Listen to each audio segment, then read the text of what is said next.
आपके साथ अनु और आप देख रहे हैं जी टीवी न्यूज चैनल। आइए नजर डालते हैं आज की कुछ महत्वपूर्ण खबरों की ओर।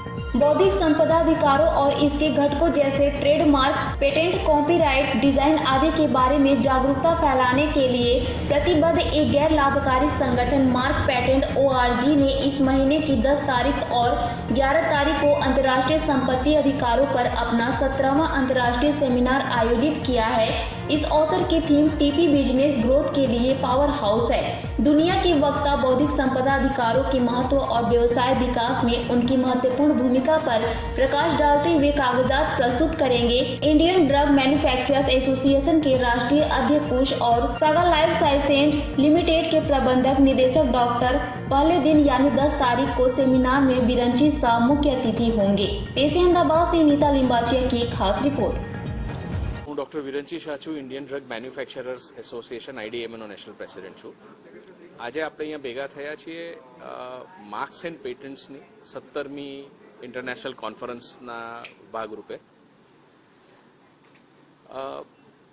માનનીય વડાપ્રધાનજીના નેતૃત્વ હેઠળ જ્યારે ભારત એક વિકસિત રાષ્ટ્ર બનવા માટેની હરણફાળ ભરી રહ્યું છે અને જ્યારે આપણી ઇકોનોમી દુનિયામાં એક એક્ઝામ્પલ તરીકે સેટ આઉટ થઈ રહી છે ત્યારે ઇનોવેશન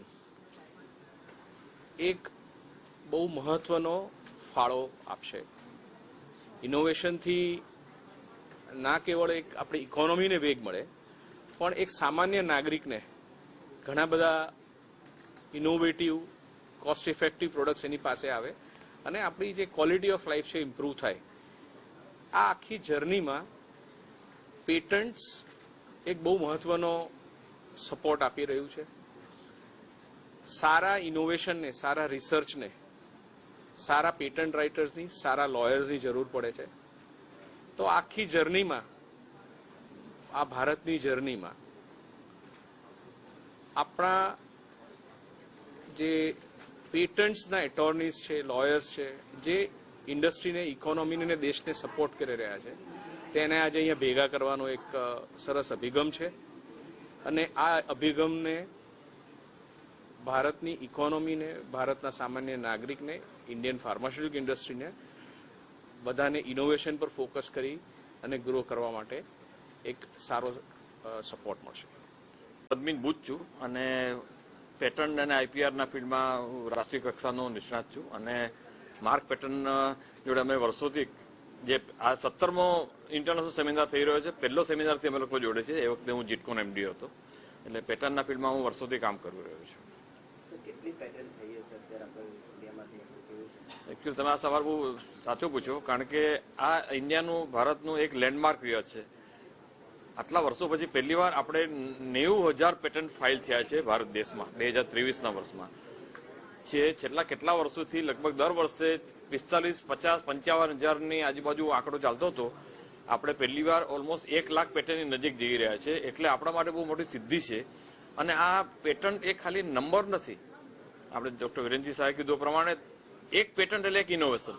દરેક પેટન્ટની પાછળ એક સંશોધન લાગેલું છે અને સંશોધન વગર દુનિયા કે ભારત દેશ આગળ જઈ ના શકે।